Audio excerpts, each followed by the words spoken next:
ضلالا فهي إلى الأذقان فهم مقمحون وجعلنا من بين أيديهم سدا ومن خلفهم سدا وغشيناهم وهم لا يبصرون وسواء عليهم أنذرتهم أم لم تنذرهم لا يؤمنون إنما تنذر من اتبع الذكر وخشى الرحمن بالغيب بشرهم مغفرة وأجر كريم إنا نحن نحيي الموتى ونكتب ما قدموا وآثارهم كل شيء أوصيناه في إمام مبين واضرب لهم مثلا أصحاب القرية إذ جاء المرسلون إذ أرسلنا إليهم اثنين فكذبوهما فعززنا بثالث فقالوا إنا إليكم مرسلون قالوا ما أنتم إلا بشر مثلنا وما أنزل الرحمن من شيء إن أنتم إلا تكذبون قالوا ربنا يعلم إنا إليكم مرسلون وما علينا إلا البلاغ المبين قالوا إنا طيرنا بكم لئن لم تنتهوا لنرجمنكم وليمسنكم منا عذاب عليم قالوا ظاهركم معكم من ذكر ثم أنتم قوم مسلمون وجاء من أقصى المدينة رجل يسأل قريكم اتبعوا المرسلين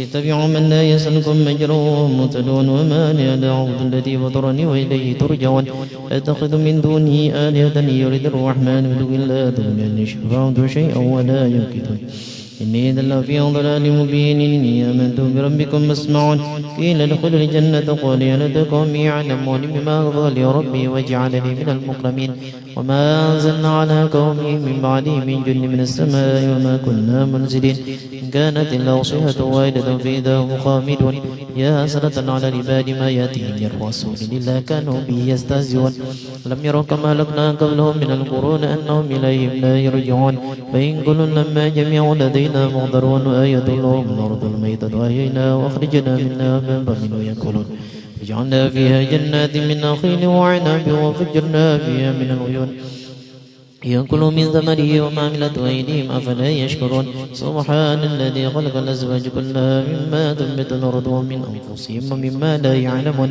وآية لهم الليل نسلخ منه النار فإذا هم مظلمون والشمس تجري لمستقر لها ذلك تقدير العزيز العليم والقمر قدرناه منازل حتى عاد كالرجل القديم لا الشمس أدرك القمر والليل سابق النهار وكل في فلك يسبحون وآية لهم أنا عملنا ذريتهم في الفلك المنشور وخلقنا لهم من مثله ما يركبون إن نشأ نغرقهم فلا صديق لهم ولا هم ينقذون لا رحمة منا ومتاعا إلى حين إذا قيل لهم اتقوا ما بين أيديكم وما خلفكم لعلكم ترحمون وما تأتي من آية من آيات ربهم إلا كانوا عنها معرضين إذا قيل لهم أنفقوا مما رزقكم الله قال الذين كفروا للذين آمنوا أنتم من لو يشاء الله أطعمه أنتم إلا في ضلال مبين ويقولون متى هذا الوعد إن كنتم صادقين لا ينظرون إلا صيحة واحدة تأخذهم وهم يقسمون لا يستطيعون توصية ولا إلى أهلهم يرجعون ونفخ في الصور فإذا هم من الأجداث إلى ربهم ينسلون قالوا يا ويلنا من بعثنا من بركاتنا هذا ما وعد الرحمن وصدق المرسلون كانت إلا صيحة واحدة فإذا هم جميع لدينا مضرون فاليوم لا تظلم نفس شيئا ولا تجزون إلا ما كنتم تعملون إن أصحاب الجنة اليوم في سبل فاكهون هم أزواج في ظلال على الأرائك متكئون هم فيها فاكهة ولهم ما يدعون سلام قولا من رب رحيم سلام قولا من رب رحيم رب رحيم امتاز اليوم أيها المجرمون ألم أعهد إليكم يا بني آدم ألا تعبدوا الشيطان إنه لكم عدو مبين وأن اعبدوني هذا صراط مستقيم لقد أضل منكم جبلا كثيرا فلم تكونوا تعقلون هذه جهنم التي كنتم توعدون اصلوها اليوم بما كنتم تكفرون اليوم نختم على أفواههم وتكلمنا أيديهم وتشهد أرجلهم بما كانوا يكسبون أو نشاء نطمسنا على أعينهم فاستبقوا الصراط فأنى يبصرون ونشاء لمسخناهم على مكانتهم فما استطاعوا مضيا ولا يرجعون ومن نعمره ننكسه في الخلق أفلا يعقلون وما علمناه الشعر وما ينبغي له إن هو إلا ذكر وقرآن مبين لينذر من كان حيا ويحق القول على الكافرين ولم يروا أنا خلقناهم مما عملت أيدينا أنعاما فهم لا مالكون وذللناها لهم ومنا ركوبهم ومنا ينقلون لهم فيها منافع ومشارب أفلا يشكرون واتخذوا من دون الله آلهة لعلهم ينصرون لا يستطيعون نصرهم وهم لهم جند مهترون ولا يحزنك قولهم إنا نعلم ما يسرون وما يعلنون ولم ير الإنسان أنا خلقناه من نطفة فإذا هو خصيم مبين وضرب لنا مثلا ونسي خلقه ولم يحيي الأرض وهي رميم ويحيي الذي أنشأ أول مرة وهو بكل خلق عليم الذي جعل لكم من الشجر الأخضر نارا فإذا أنتم منه توقدون وليس الذي خلق السماوات والأرض بقادر على أن يخلق مثلهم بلى وهو الخلاق العليم إنما أمره إذا أراد شيئا أن يقول له كن فيكون سبحان الذي بيده ملكوت كل شيء وإليه ترجعون. استغفر الله العظيم لي ولوالدي ولأصحاب الحقوق الواجبة علي ولجميع المسلمين والمسلمات والمؤمنين والمؤمنات الأحياء منهم والأموات. أستغفر الله العظيم لي ولوالدي ولأصحاب الحقوق الواجبة علي لجميع المسلمين والمسلمات والمؤمنين والمؤمنات منهم والأموات. أستغفر الله العظيم لي ولوالدي ولأصحاب الحقوق الواجبة علي ولجميع المسلمين والمسلمات والمؤمنين والمؤمنات الأحياء منهم والأموات. يا ربي صل على محمد أشرف بدر في الكون أشراق. يا ربي صل على محمد أشرف بدر في الكون أشراق. يا ربي صل على محمد أكرم داع يدعو إلى الحق. يا ربي صل على محمد أكرم داع يدعو إلى الحق. يا ربي صل على محمد المصطفى الصادق المصدق. يا ربي صل على محمد المصطفى الصادق المصدق. يا ربي صل على محمد أحلى الورى منطقا وأصلاقا. يا ربي صل على محمد أحلى الورى منطقا وأصلاقا. يا ربي صل على محمد ظالما بالتقى تحققا. يا ربي صل على محمد أفضل من بالتقى تحقق. يا ربي صل على محمد من بالسخاء والوفاء تخلق.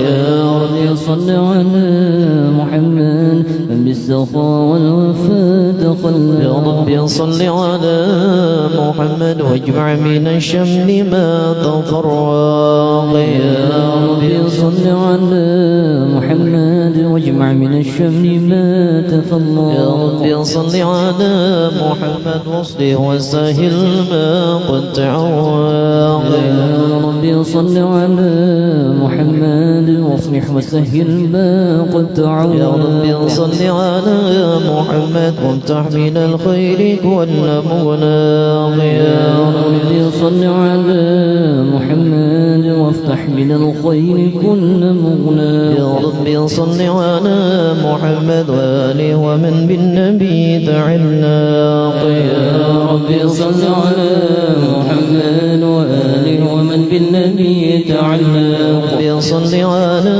محمد وآله ومن للحبيب عشاق. يا ربي صل على محمد وآله ومن للحبيب عشاق. يا صل على محمد ومن بحمل النبي توثاق.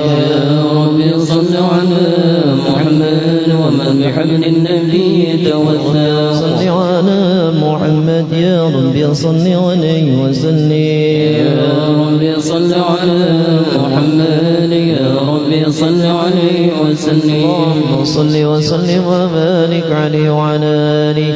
أعوذ بالله من الشيطان الرجيم. لقد جاءكم رسول من أنفسكم عزيز عليم عنتم حريص عليكم بالمؤمنين رؤوف رحيم.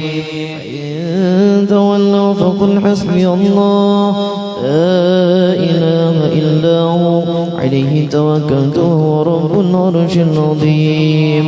إن الله وملائكته يصلون على النبي يا أيها الذين آمنوا صلوا عليه وسلموا تسليما.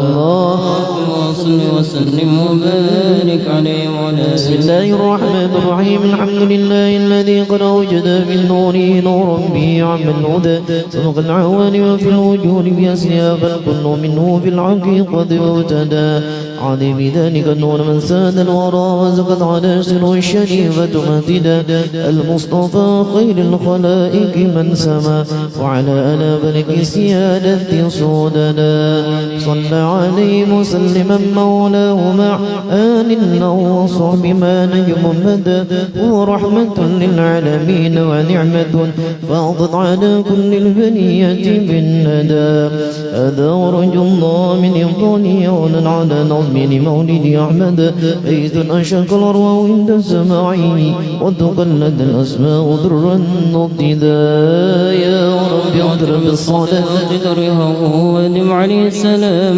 ذاتك سرمدا اللهم صل وسلم وبارك عليه اعلم بأن الله قد درس بك التكوين وهذا الجناب المفردا إذ قال جل كنت من نوره كوني بقدرتنا الحبيب محمدا وهو الحبيب المجتبى كتما كما قصد بالدليل وصدا وعليه في الأزل الموت وعليه في النزل النبوت أبرغ لنا به المولى المعظم عسدا وبوجه آدم لح هذا النور إذ خرت ملائكة المهيمن سجدا ولسائل الأصنام منهم النقل أن تستقر بوالديه وعبدا وحمل إلى من أصير فيوصونه وعلى به شرفا أثيلا أمجدا ولوالدي رب قد كما قد جاد في الحديث وويدا آمنا قبي فاستوجبا كل النجاة وبالجنان تقلدا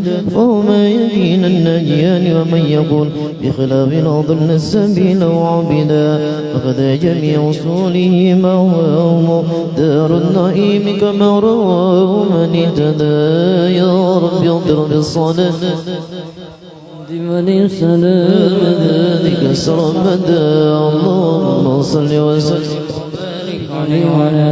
فهو النبي محمد بن ذبيحهم من كان عبد الله كفى سيدا أبي عبد المطلب نفول قد دعي وهو ابن هاشم الجواد المقتدى علي بن عبد منافهم من ينتمي لقصي بن كلابهم مجني الصدى وهو ابن ملة نجني كعبهم الذي لأيهم نسب ابن غالب العدا ذاك ابن بهر فهر من أبوه مانق قد كان حصنا للأنام وموضدا السيد النضري نضر مفرد عظيما بالنضالة والجمال تفضدا هذا هو ابن كنانة بن خزيمة من بالفخان سما وفاق الفنقدا وهو ابن مدركة بن أسى الذي في صلبه سمع النبي موحدا يعزى إلى مضر هو ابن لسانهم أعني به ابن معدهم من أرشدا وهو ابن عدنان الإمام المنتقى من الذبيح له انتساب أكدا هذا هو النسب الذي اتفقوا عليه ومن يقول من بعد خالف وعددا وإنه قد كان له الشفع ينتهي ويكذب النساب مهما عددا وهو الذي فرض علينا حفظه وكذاك كل مكنف قد وحدا أكرم به نسب بإقليل عظامه وحدى مفاخره الوجود قلدا يا رب اعتر بالصلاة ذريعا ودم عليه السلام ذاتك سرمدا صل وسلم وبارك عليه وعلى هذا ولما نرد إله لا يظهر سر المصون الأسعدا يختص آمنة الرضا من له ولها به أما الهنا وتأبدا حملت بجوهره الشريف وما شق ثقلا ولا وهنا بها طول المدى وهو تف الرحمن قد هتف بها وبسائر الأقوال قد سمع النداء وتقول يا مشرك قد نلت المنى وحمت خير المرسلين الأمجدا صلى الله على سيدنا محمد صلى الله عليه وسلم صلى الله على سيدنا محمد صلى الله عليه وسلم صلى الله على سيدنا محمد صلى الله عليه وسلم صلى صلى الله على سيدنا محمد صلى الله عليه وسلم صلى الله على سيدنا محمد صلى الله عليه وسلم. ليلة الحمل المعظم فتح الجنات فردوس وطاب الموردا والملك والملكوت فيها عطرا والأنس وافى والسرور تجددا وبعمها قد عم خصب في الورى من بعد جلب للبرية أجدا وتبشرا بالشرك والغرب الوحوش وبالصفا طير المسرة غردا ووهيل الشرك أصبحت أصنامها منقوسة وأوانها لن يجهدا وبعام فتح لك بوذا العام إذا قم من فتوحات ميلا دوهدا وجميع أهبار روت أخباره وزابها وجه الزمن توردا وتقول حال ظهور بدر السالمين أفق العلا لنرى الحبيب ونسعدا في عينه كل النساء كرامة للمصطفى حمل الذكور الرشدا ولكم به ظهر العجائب جمة عنها لقد ضاق النطاق تعددا يا رب عجر بالصلاة ذرها للسلام ذاتك سرمدا اللهم صل وسلم وبارك عليه وعلى آله وإن بالعطايا يغفر لنا فانطايا بأشراف البرايا وأمنا خديجة وإن بالعطايا يغفر لنا الخطايا بأشراف البرايا وأمنا خديجة بالشراب بإنصاري بالمصطفى رسولي والشراك بالمعية واهب العطايا يغفر لنا خطايا بأشراف البرايا وأمنا خديجة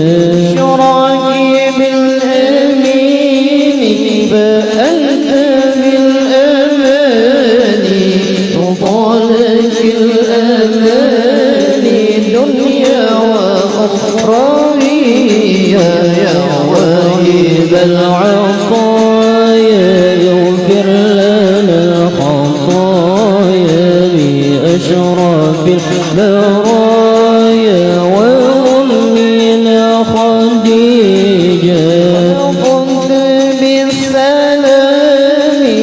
ربنا الرحيم وجنة النعيم في غربة بيا وهب العطايا يغفر لنا الخطايا بأشراف البرايا وأمنا خديجة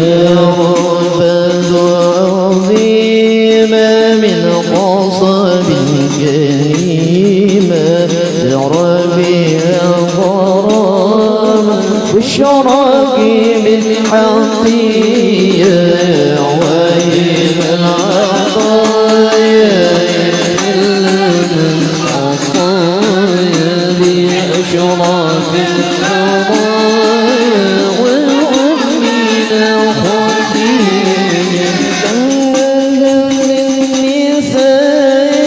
حظا من الفرار كم نكهنا وربنا رضيا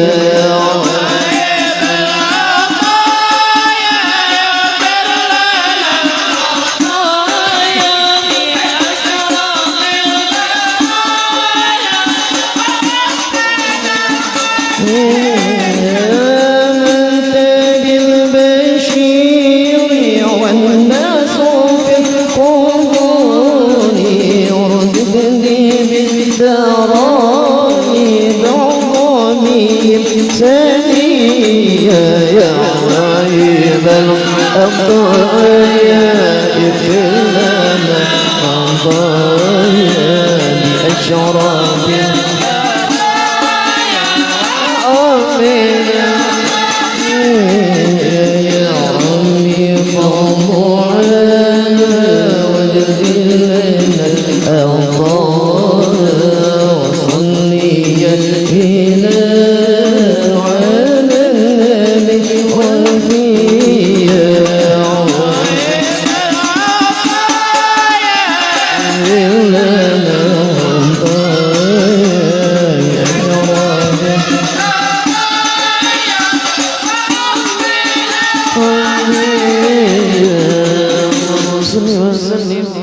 ذلك لي من حمله لما مضى شهر قد وافى المنون وابى النبي الأجود وبطيبة قد كان ذلك المذات أخواله من أرض شام مسعدا وقام فيها عندهم متوجعا شهرا سقيما صابرا متجندا وضريحه قد أشرق أنواره من زاره نال المنى والمقصدا ولدى تمام الحمل 9 أشهر حالت ولادة من أتانا مرشدا وترجى أرجاء هذا الكون من نفحاته وبدا الحمور مجددا وتنفست أنوار صبح طلوعه حتى ودا ليل الضلال مبددا ولأمه في الطلق جاءت مريم وكذاك آسية التي منح الهدى وأتى من الفردوس حور معهما ليكون تأنيسا لها وتولدا فهناك قد جاء المخوض فابرزت شمس الهدى خير الأنام الأوحدا صلى الله على محمد صلى الله عليه وسلم صلى الله على محمد ربي صلي وسلم يا من حضر يا من حضر النبي زين البشر زين البشر من دنا والشجر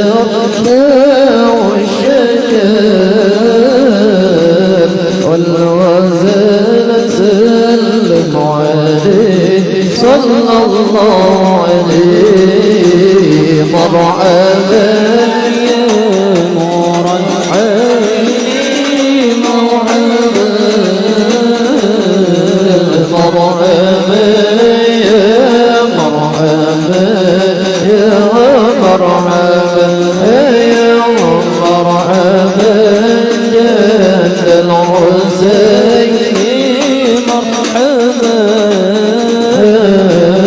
مرحبا يا مرحبا ألف مرحبا النبي ذاك العروس ذاك العروس ذكره يا حي النفس يا حي النفس النصارى والمجوس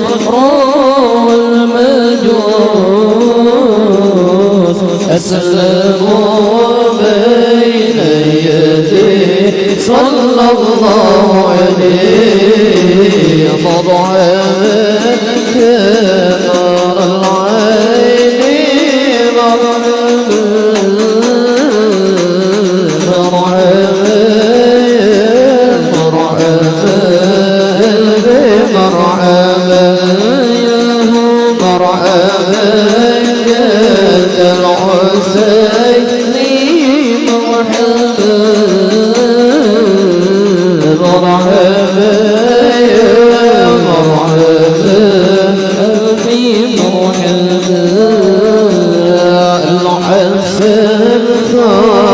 الحسين ثم الحسين النبي قرة العين قرة العين نارهم كالكوكب كالكوكب جدهم صلوا عليه صلى الله عليه مرحبا يا نور العين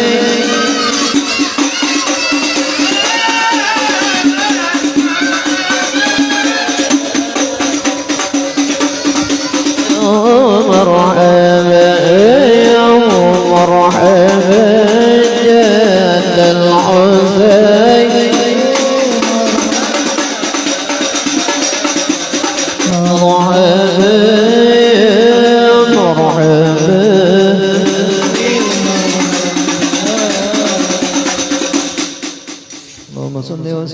وبارك عليه وعلى آله.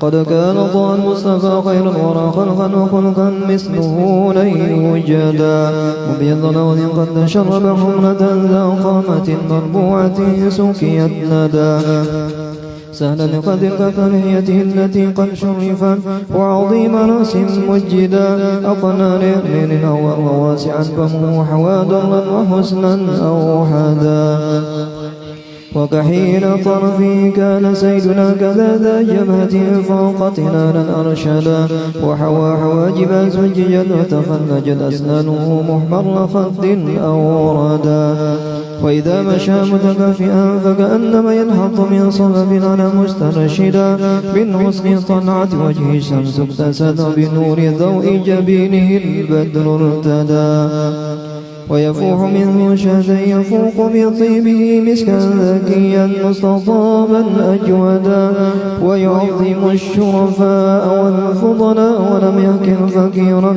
بل نداه تعودا ولأهله ذا خدمة متواضعة لله في دار الفناء زاهدا والثوب يرقى بل ويغصب نعله والعذر يحضره ويسمع عن الهدى لله يرضى ثم يغضب إن فشت حرمته إذ في عواكبها الردى وتهابه كل الملوك جلالة ولمن يلاك بالسلام قد ابتلى ويمازح الأصحاب حق مزاهه وله بنصح لا يزال مسددا كم من خصائص له سيصر جمعها وبها كتاب الرسل أضحى مفردا يا رب بالصلاة درها ودم عليه السلام ذاتك سرمدا اللهم صل وسلم وبارك عليه وعلى قلوب السلام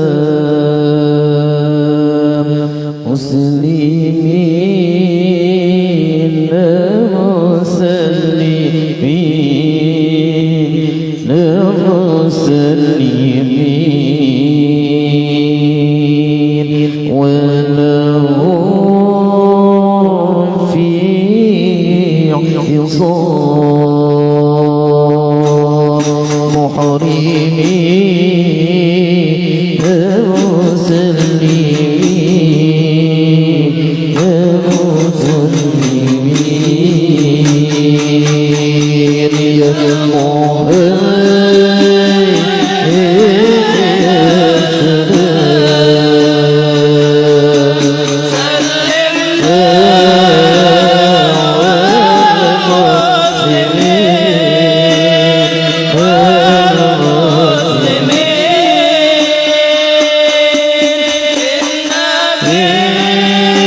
سلم دعوى المسلمين المسلمين بالنبي خير الآلام وبكم بالمؤمنين مؤمنين يا مهيمن يا مهيمن يا سلام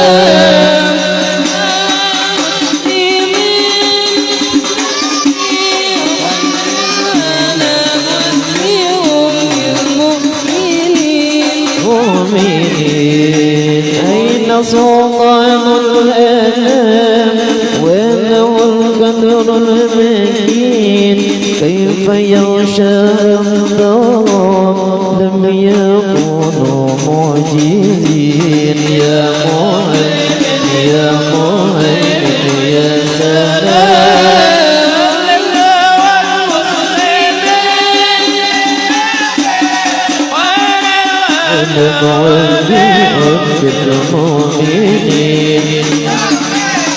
يا رب أدخلنا الجنان أزلفت للمتقين ربي أدخلنا الجنان أزلفت للمتقين إذ ينادون ادخلها بسلام آمين يا مهيمن يا مهيمن يا سلام والمسلمين بالنبي خير المؤمنين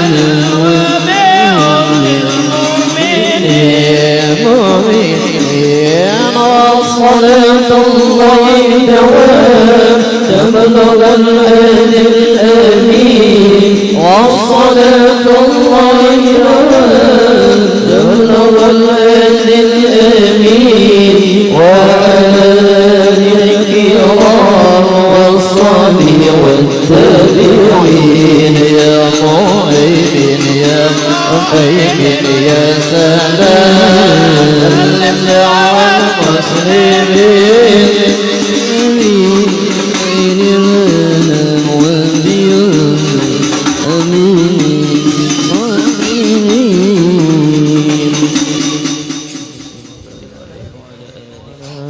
آمين رب العالمين. بسم الله الرحمن الرحيم. الحمد لله رب العالمين والصلاة والسلام على سيدنا محمد وعلى آله وصحبه أجمعين.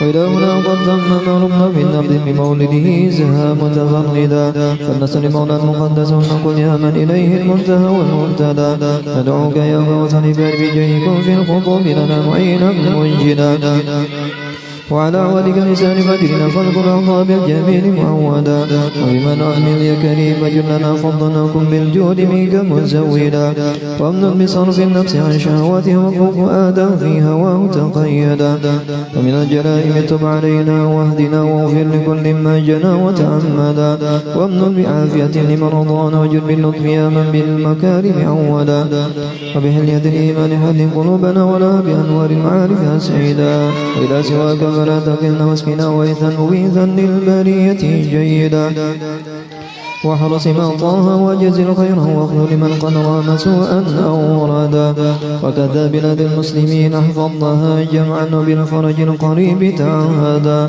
وانظر إلى سلطاننا بعناية وانصر به شرعا حنيفا ومهدا ولديننا ثبت وقو يقيننا كيف يكينا ما نحابله غدا ونفوز بالخير ورا بشفاعة ونفوز في جنة عدن مقعدا ولعبدك ناس بالفكير محمد منشي دار الكرامة خلدا وادب له سالجوار بطيبة ورزقه سرا أو سواك مجردا ولوالديه اغفر كذا ذرية وامنحه ستر الجميل مؤبدا وشيوخه وحبة ولقارئ ولسامع يصغي إليه ممجدا ولمجري هذا الخير واشكر سعيه واجعله في مهد القبول ممهدا واجب دعانا إذ وعدت وهب لنا وصل الختام فهاشا تقرب موعدا وصلاة مولانا تسليم على أزكى شفيع للبرية قد هدى والآل والأصحاب ما همت صبا حملت الرسل الرطيبا الأمندا وصلى الله على سيدنا مولانا محمد وعلى آله وصحبه وسلم سبحان ربك رب العزة عما يصفون وسلام على المرسلين الحمد لله رب العالمين بسر الفاتحة.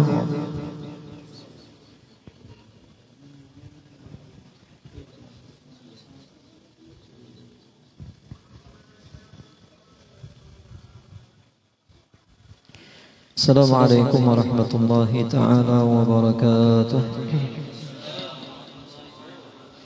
أعوذ بالله من الشيطان الرجيم. بسم الله الرحمن الرحيم. الحمد لله، الصلاة والسلام على رسول الله سيدنا ونبينا محمد بن عبد الله وعلى آله وأصحابه ومن والاه. أما بعد، سبحانك لا علم لنا إلا ما علمتنا إنك أنت العليم الحكيم. رب اشرح لي صدري ويسر لي أمري واحلل عقدة من لساني يفقهوا قولي. لا حول ولا قوة إلا بالله العلي العظيم. قد قال الله تعالى: ألا إن أولياء الله لا خوف عليهم ولا هم يحزنون الذين آمنوا وكانوا يتقون لهم البشرى في الحياة الدنيا وفي الآخرة. وقال النبي صلى الله عليه وسلم: إني قد رزقت حبها وأحب من أحبها، أو كما قال النبي صلى الله عليه وسلم. قال النبي صلى الله عليه وسلم أيضا: اذكروا محاسن موتاكم وكفوا عن مساويهم. صدق الله العظيم وصدق رسوله الكريم، ونحن على ذلك من الشاهدين والشاكرين والحمد لله رب العالمين. Hadirin jamaah Maulidul Rasul, jamaah haul Sayyidatuna Khadijah bintu Khuwailid yang dimuliakan Allah Subhanahu wa taala. Kami alhamdulillah puji syukur kehadirat Allah Subhanahu wa taala atas segala nikmatnya. Kepada kita seberataan salawat dan salam kepada junjungan kita Nabi besar Muhammad sallallahu alaihi wasallam, pada seluruh keluarga beliau, bil khusus kepada istri beliau yang tercinta Sayyidatuna Khadijah bintu Khuwailid, dan kepada seluruh keluarga beliau, sahabat beliau, pengikut beliau ila yaumil jazah. Hadirin rahimakumullah, sedikit daripada menyebutkan biografi ataupun mengisahkan cerita hidup seorang yang mulia, pasangan daripada orang yang paling mulia, yaitu Sayyidatuna Khadijah bintu Khuwailid. Beliau adalah istri daripada baginda Nabi sallallahu alaihi wasallam, yang mana merupakan pilihan daripada Allah Subhanahu wa taala. Sayyidah Khadijah bintu Khuwailid, kita tahu seberataan bahwasanya nasab beliau itu bersambung dengan nasab Nabi sallallahu alaihi wasallam pada kakek beliau yang kelima, yaitu Qusay bin Kilab. Jadi satu keturunan, satu jalur nasab daripada Nabi sallallahu alaihi wasallam, daripada Quraisy, pembesar pemuka Quraisy. Dan juga kalaunya kita runtut nasab Khadijah ini dan nasab Nabi itu juga tersambung dengan nasabnya imam kita Al-Imam Muhammad bin Idris Asy-Syafi'i. Sampai juga sama, karena tersambung nasabnya. Kenapa? Karena Imam Muhammad bin Idris Asy-Syafi'i dan Imam Syafi'i itu orang Quraisy. Dan juga disebutkan bahwasanya Nabi SAW sudah menyebut Imam Syafi'i itu dalam hadis beliau, yaitu alimu Quraisyin tamlau yamla'u ilmuhu fil alam. Nah, hadis Nabi, ujar Nabi, karena ada seorang alim daripada Quraisy yang memenuhi ilmunya itu alam ini. Nah, maka datanglah zamannya Imam Syafi'i. Ini kalaunya nasab sedikit. Berarti nasab Quraisy adalah nasab yang sangat mulia. Dan Sayyidah Khadijah bintu Khuwailid, beliau ini orang yang luar biasa akhlaknya, luar biasa sifatnya, dan luar biasa pula budi pekertinya. Dan juga kadangkala kecantikannya. Nah, ini luar biasanya Khadijah ini lengkap berataan. Lengkap kalaunya kategori Nabi sallallahu alaihi wasallam, ujar Nabi, tunkahul mar'atu li arba'in.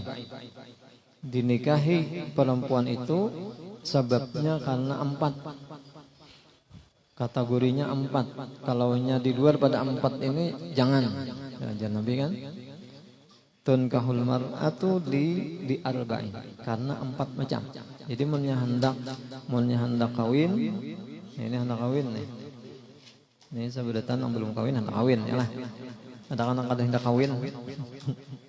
Angkat tangan. Fauzan udah nih. Asad nih. Tahun ini ke Asad. Hendak ayo loh. Ya udah kada hendak.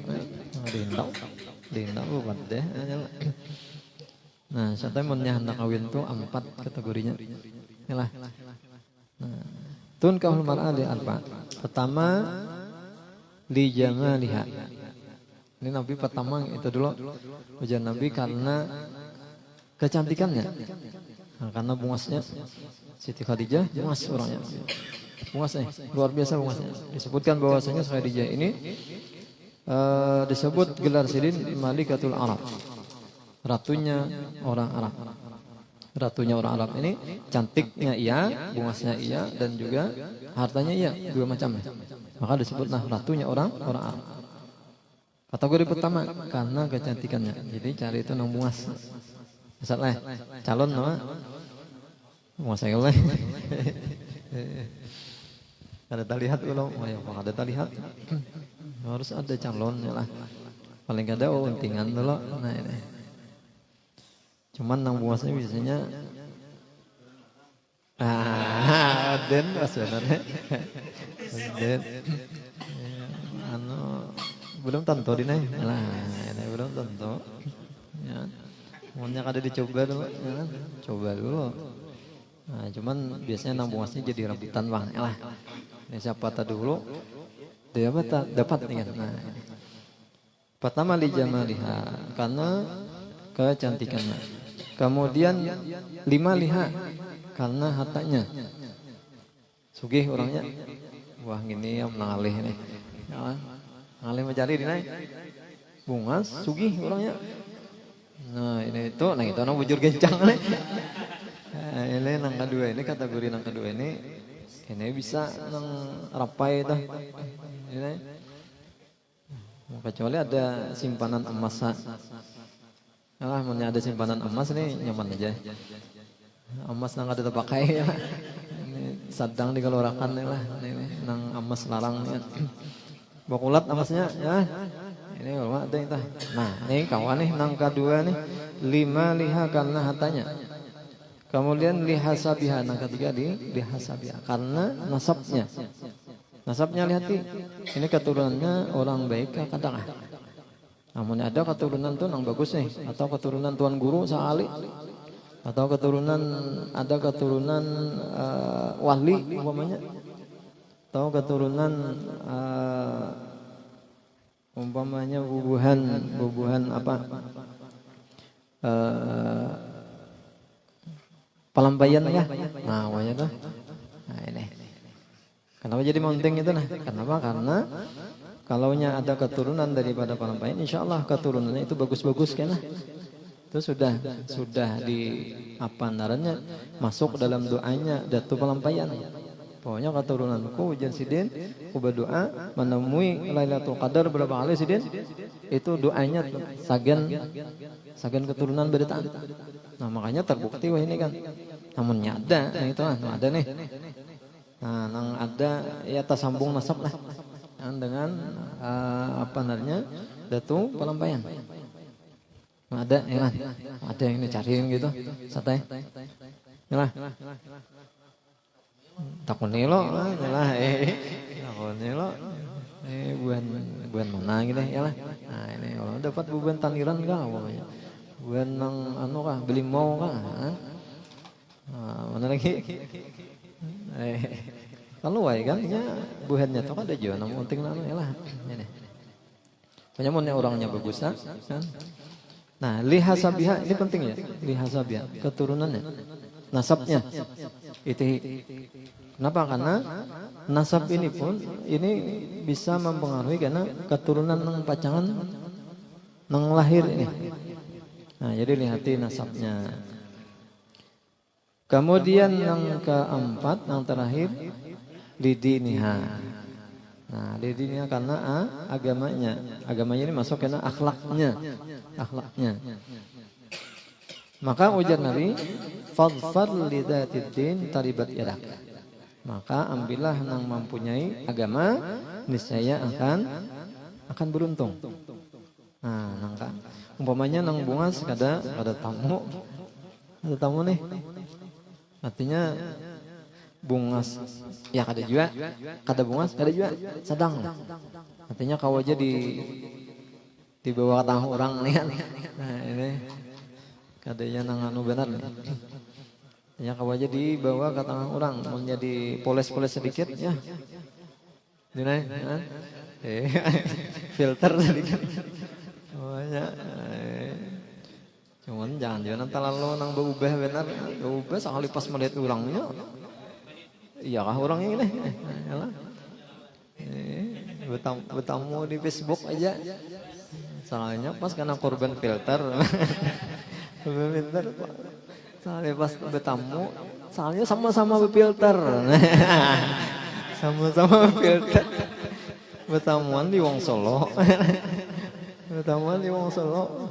Sekali mencari mana orangnya, saya ikong mana orangnya. Pas mau ngkai nang anu, mau ngkai akun masing-masing. Kamu nganya. Nah, ini. Itu tuh korban filter namanya. Jangan dijual, itu terlalu polis benarnya lah. Itu karena itu gas gitu, penipuan. Penipuan itu. Jangan lah. Nah, ini adakah nata tipu nih? Cepat buka orangnya melihat yang ini. Maka cari nang ada agamanya, walaupun uangnya sedang. Kemudian sugih kada juga sedang ya. Nah, kemudian apa namanya nasabnya bagus saja. Nah, maka ambil cepat ya. Harusnya beli lembut lagi mencari karena nang pinta bungas ya karena korban filter pulang. Nah, ini Khadijah itu lengkap berdataan. Sidin bungas orangnya. Kemudian apa namanya hartanya sudahnya. Kan Siti Khadijah itu mempunyai harta 2/3 kekayaan di Mekah itu ampun Sidin, makanya disebut tadi Malikatul Arab, apa namanya ratunya Arab, karena saking sugihnya Khadijah itu. Sugi apa sugi? Bungas orangnya. Kemudian nasabnya, nah kita sebut tadi beliau nasab daripada Quraisy dan bertemu dengan nasabnya di Qusay bin Kilab. Satu nasab dengan Nabi. Sudah jelas. Nah, sudah jelas. Makanya ketika bernikahan, nah itu khutbahnya itu Sayyidina Abu Talib. Nah, Abu Talib ini ujar Abu Talib bahwasanya nasab kita ini menurunkan para nabi-nabi. Nah, ini kan. Ini Waraqah bin Naufal kayak itu juga sama bahwasanya nasab kita ini nasab yang menurunkan para nabi-nabi. Wah. Nasab daripada Quraisy ini nasabnya mulia, luar biasa. Khadijah ini nasabnya hebat ya juga. Kemudian agamanya kada diragukan lagi bahwasanya Khadijah itu memegang agama Ibrani, agama Nabi Ibrahim ketika dan kuat luar biasa. Artinya kada agamaan, kada bujur-bujur agamanya yang kuat. Buktinya apa? Buktinya beliau terkenal dengan gelar bahwasanya beliau gelar Sayyidatut Thahirah, pemimpin perempuan yang suci. Suci dari apa? Dari kotoran tradisi jahiliyah ketika itu. Kenapa? Karena Sidin berpegang dengan agama. Lengkap Sayyidah Khadijah. Sudah orangnya bungas, sudah orangnya sugi, sudah nasabnya mulia, kemudian yang keempat orangnya nang luar biasa. Agamanya luar biasa. Maka cocok aja dengan baginda Nabi sallallahu alaihi wasallam. Bersandinglah Sayyidah Khadijah dengan Nabi, cuman paut umur Sidin 15 tahun. Ya, paut umur Sidin 15 tahun. Nabi 25. Jadi 25 itu apa umur standar padahal? Umur standar untuk menikah atau kawin. Standarnya memang 25. Kenapa? Kalau dalam ilmu apa namanya kedokteran nih, ilmu jiwa, ilmu kedokteran. Ya, kedokteran juga biologis nih kan. Biasanya umur di bawah 25 itu otak ini ada otak apa namanya korteks. Apakah narannya? Mau ingat nih, narannya nih ulun. Pokoknya nang itu nah. Nah, otak artinya nang kedewasaan itu belum sempurna. Mohonnya di bawah 25 tuh. Kalinya sudah 25 itu sempurna. Mohon liwat pada 25 kelebihan pulang. Ya, kelebihan pulang nih. Limpas ya nak. Artinya standar 25 ya lah. Ya lebih sedikit kan Bapak. Mohonnya 10 tahun lebihnya pada 25 35 orangnya. Ini 35 enak kayaknya 35 uyuh udah kan. Uyuh pas anak kawin tuha ada orangnya. Yalah ini. Maka sedang 25. Jadi Nabi 25 itu umur standar. Apapun yang ada di diri Nabi itu merupakan apa? Merupakan contoh. Jadi Nabi itu 25, berarti umur standar itu 25. Kemudian kenapa? Nah, kenapa nih? Mungkin ada pertanyaan kenapa Khadijah itu 40 ketika itu. Dan kenapa Nabi kawin lawan janda nang umur 40? Mungkin ada pertanyaan nih, yalah pertanyaan kita. Kenapa jadi gitu? Umurnya umuran Bang kau aja Bang. Kau aja. Cuman di situ ada hikmahnya. Hikmahnya apa? Hikmahnya umur nang 40 itu maka kebijaksanaannya luar biasa. Sudah bijaksana luar biasa ini. Dan dia sudah bisa mengatur emosinya. Nah 40 ini perempuan itu umur 40 sudah kawan mengatur emosinya dan pikirannya sudah bijaksana. Nah ini tuh gitu. Makanya Nabi kenapa? Karena waktu itu waktu nang bahasanya kritis Bang Nabi ini kan. Kenapa? Karena ketika itu Nabi itu kan menerima wahyu, pertama menerima wahyu itu di waktu-waktu itu nah. Waktu umur sudah 40-an Nabi kan. Nah maka ketika itu perlu orang yang bijaksana ketika itu. Nangkawa ini mengawani sidin. Nah maka cocoklah ketika itu Khadijah umur 40 dan Nabi 25. Pautnya 15 tahun. Kenapa? Karena ada hikmahnya di situ. Ada tujuan di situ. Kalaunya waktu itu sudah lawan Sayyidah Aisyah, nah umur masih kekanakan, cuman Sayyidah Aisyah belum lahir juga itu. Belum lahir. Belum lagi, kita belum lahir. Pokoknya nang kayak Sayyidah Aisyah nang umur nang anum, ini pacangan ngalih kan. Nah, pacangan ngalih Nabi ketika menerima wahyu yang pertama. Itu jiwa beliau itu luar biasa tergoncangnya waktu itu. Khadijah aja nang kawa menenangkan Nabi ketika itu. Makanya diselimuti Khadijah kan, diselimuti sidin kan. Dan kada ditakuni dulu. Tenangkan. Nah, ini nang luar biasanya emosinya luar biasa sudah bisa. Jaka nang orang anom tuh bisa apa kabar tadi? Oh, ini ya. Kalau mancap ya tak tahu nih kan. Kada itu Khadijah nang luar biasa.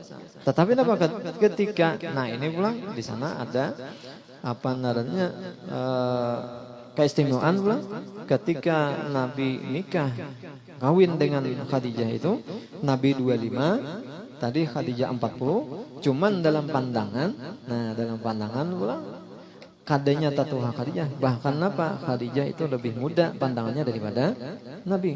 Ada yang mengatakan ada yang meriwayatkan bahwasanya pandangannya sama 25 dengan 16 atau 17. Nabi 25, Khadijah itu pandangannya nang kaya gadis nang umur 16 tahun. Padahal 40. Nah, padahal 40. Itu pulang nih. Jadi ada timpang. Kalau nya kita wah ini mau nang lakiannya 25, berundong lah namanya. Lakian biniannya umpamanya 40 lebih. Acil warung. Acil warung, ini nyata benar timpangnya, kelihatan benar timpangnya. Ya bah jauh orang lakiannya berundong nih, anom masih biniannya 40. Nang kaya nang kuitan ha, ya lah. Tuh ada tuh pandiran nang itu. Tetapi Khadijah dengan Nabi SAW ada ketika itu. Bahkan orang melihat ya tadi nampak nang kayak 25 lawan 16 kada ada wawadaannya gitu. Nah kada ada wawadaannya munnya kita ya nang mawaddah tah. Lo timbul wadaan acil wara. Nah ini nang dikawin nih Ada. Nah, kemudian keistimewaan Khadijah pulang di antara keistimewaan Sidin daripada istri-istri Nabi yang lainnya bahwasanya keturunan Nabi itu datang sabarataan daripada Khadijah kecuali wa ghairu Ibrahim, kecuali Ibrahim ini. Kecuali Ibrahim yaitu daripada budak Sidin, daripada Mariyatul Qibtiyah. Nah, itu Ibrahim. Cuman anak Sidin kan lelaki itu ada 3 orang, bertiga nih. Qasim, Abdullah, dan Ibrahim. Nah, sabarataan nang 3 ini itu wafat dalam umur nang masih halus. Ada nang setahun, ada nang setahun setengah, ada nang 2 tahun. Nah, dan selain itu, nah selain apa Ibrahim tadi, sabarataan. Nah, sabarataan daripada Khadijah. Dan yang menurunkan keturunan yang sampai saat ini, nah ada saat ini keturunan daripada Rasulullah ini datang daripada Khadijah, yaitu daripada Fatimah Az-Zahra, anak Sidin Fatimah Az-Zahra atau Fatimah Al-Batul. Dan keturunan daripada Sayyidina Hasan dan Husain dan juga Sayyidah Zainab. 3 orang anak daripada Sayyidah Fatimah nang menurunkan keturunan nang sampai wah ini. Nah, cuman kalau ada kita ini nang banyak itu daripada Sayyidul Hasan wa Husain, daripada Hasan dan Husain aja. Kalau daripada Sayyidah Zainab itu nang banyak ada di Mesir nih. Dan banyak ada keluar nih. Di Mesir aja. Kenapa? Karena ketika itu Sayyidah Zainab itu mukimnya ke Mesir. Ketika imbah tragedi Karbala, dan Karbala itu berapa ribu ini apa namanya keturunan Nabi ini. Ribuan habaib itu nang di apa namanya disembelih itu, nang dibunuh itu banyak. Sehingga apa? Sehingga cuman karena pertolongan Allah Ta'ala aja, ya nang Sayyidah Zainab itu nang melarikan ke Mesir. Dibawa nih anak-anak nang halus-halus, Sidin bawai berataan. Nah, bawai diselamatkan. Nang lain kada selamat, bilang ribuan. Oh, ribuan tuh, Bang. Nang di apa namanya dibunuh itu. Sehingga kawa menyelamatkan diri ke Mesir, lalu mukimlah di Mesir. Nah, Sayyidah Zainab ketika itu. Sayyidah Zainab ini saudari daripada Sayyidina Hasan dan Husain. Kenapa? Karena Sayyidah Fatimah ini beranak itu ada berapa orang nih? Ada Sayyidina Hasan, Husain, Muhassin, lelaki 3, bibini 3. Nah, bibini 3 Zainab, kemudian Ummu Kulsum dan Ruqayyah. Zainab, Ummu Kulsum dan Ruqayyah. Jadi nama dangsanak Sidin.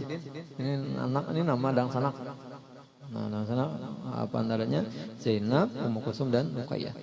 Ummu Kulsum dan Ruqayyah ini kadada memberi keturunan. Nang berketurunan hanya Hasan, Husain dan Zainab tadi. Nah, Zainab lah nang membawa ke Mesir. Dan sampai ini ada. Dan apa namanya sepakat ulama Mesir berataan dan Rabithah Alawiyah di Mesir itu namanya lain Rabithah Alawiyah, sana ada nang melalui daripada keturunan Nabi itu ada perkumpulannya sepakat bahwasanya keturunan Sayyidah Zainab itu min ahlil bait juga, daripada ahlil bait juga. Sama pada kalau takas ini disebut habaib juga. Nah, itulah diantara sedikit biografi kisah cerita hidup daripada Sayyidatuna Khadijah bintu Khuwailid. Mudah-mudahan ada manfaatnya dan mudah-mudahan kita sabarataan menurut perkataan inda dzikris shalihin tanzilur rahmat wan nafahat wal barakah. Ketika disebut cerita orang yang soleh maka diturunkan Allah beberapa rahmatnya kepada yang membacanya dan yang hadir, dan juga yang menyebabkan terjadinya pembacaan manaqib ini. Mudah-mudahan segala hajatnya dikabulkan Allah, baik hajat dunia dan hajat akhirat. Amin ya rabbal alamin. Salah khilaf mohon dan maaf. Hadanallahu ajma'in. Assalamualaikum warahmatullahi wabarakatuh. Al-Fatihah.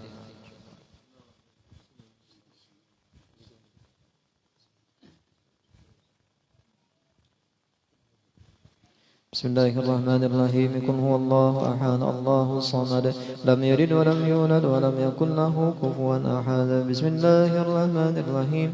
قل هو الله أحد الله الصمد لم يلد ولم يولد ولم يكن له كفوا أحد بسم الله الرحمن الرحيم قل هو الله أحد الله الصمد لم يلد ولم يولد ولم يكن له كفوا أحد لا إله إلا الله والله أكبر بسم الله الرحمن الرحيم قل أعوذ برب الفلك من شر ما خلق ومن شر غاسق إذا وقب ومن شر النفاثات في العقد ومن شر حاسد إذا حسد لا إله إلا الله والله أكبر بسم الله الرحمن الرحيم قل أعوذ برب الناس ملك الناس إله الناس من شر الوسواس الخناس الذي يوسوس في صدور الناس من الجنة والناس لا إله إلا الله والله أكبر اللهم صل على سيدنا محمد النبي الأمي وعلى آله وصحبه وسلم اللهم صل على سيدنا محمد النبي الأمي وعلى آله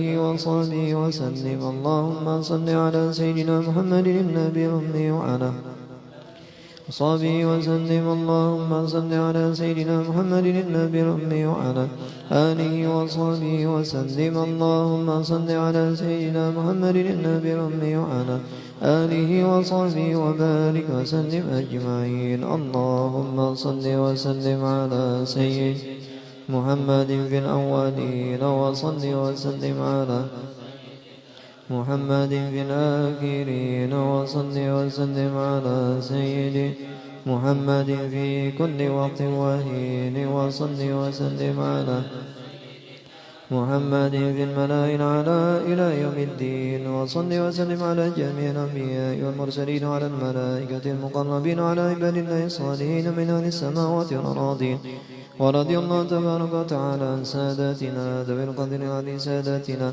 أبي بكر وعمر وعثمان وعلي وعن سائر أصحاب رسول الله أجمعين وعن التابعين لهم بإحسان إلى يوم الدين وأشرنا وارحمنا معهم برحمتك يا أرحم الراحمين يا الله يا حي يا قيوم لا إله إلا أنت يا الله يا ربنا يا واسع المغفرة يا أرحم الراحمين اللهم آمين الذين آمنوا تطمئن قلوبهم بذكر الله ألا بذكر الله تطمئن القلوب أفضل ذكر لا إله إلا الله لا إله إلا الله لا إله إلا الله لا إله إلا الله لا إله إلا الله لا إلا الله لا إله إلا الله لا إلا الله لا إله إلا الله لا إله إلا الله لا إلا الله لا إله إلا الله لا إلا الله لا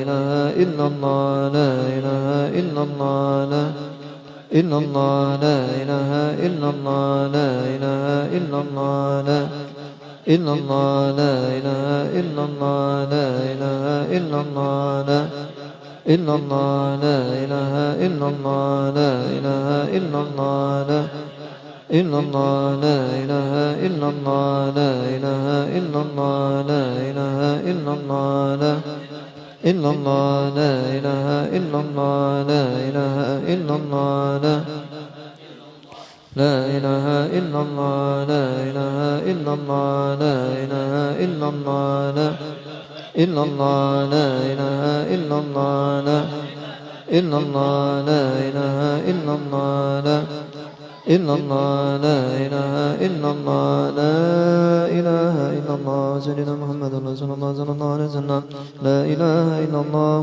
لا إله إلا الله لا إله إلا الله سيدنا محمد رسول الله اللهم صل على سيدنا محمد اللهم صل عليه وسلم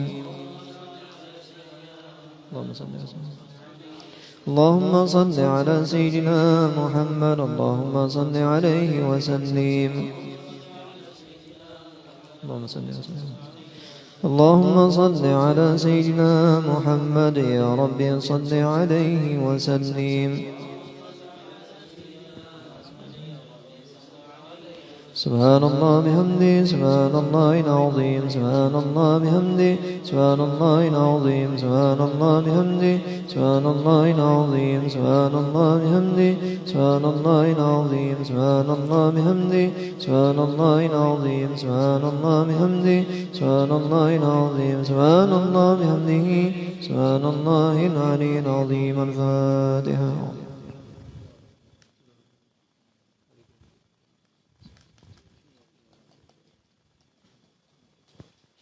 آمين رب العالمين. بسم الله الرحمن الرحيم. الحمد لله رب العالمين والصلاة والسلام على سيدنا محمد وعلى آله وأصحابه أجمعين.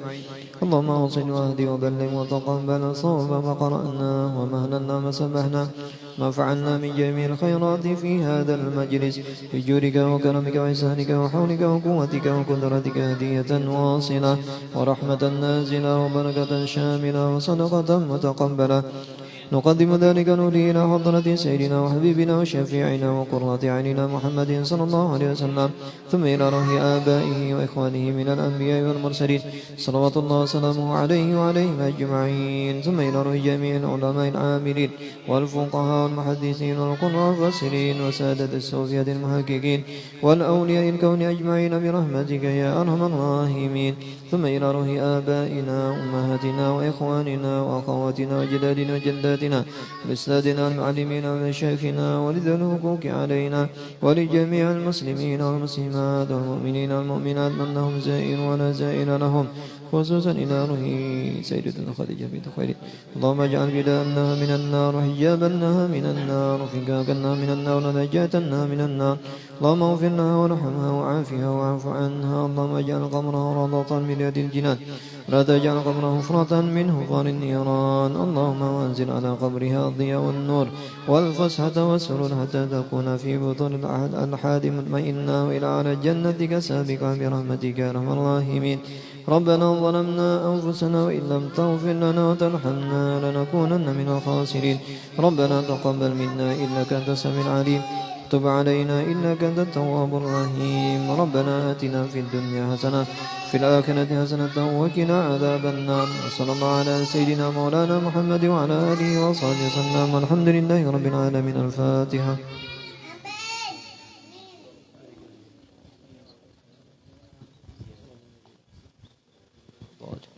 آمين رب العالمين. بسم الله الرحمن الرحيم. الحمد لله رب العالمين.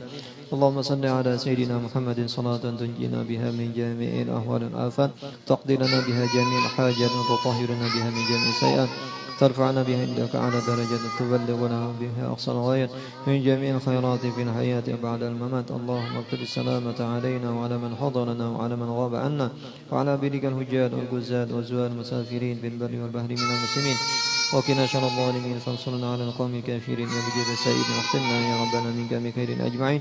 اللهم لا تدع لنا في ليلتنا هذه ذنبا إلا غفرته ولا هما إلا فرجته ولا مريدا إلا شفيته ولا عيبا إلا سترته ولا حاجة من هوائج الدنيا الآخرة هي لك رضا إلا قضيته ويسرته يا أرحم الراحمين. ربنا آتنا في الدنيا حسنة وفي الآخرة حسنة وقنا عذاب النار. وصلى الله على سيدنا مولانا محمد وعلى آله وصحبه وسلم. والحمد لله رب العالمين. تقبل الله منكم.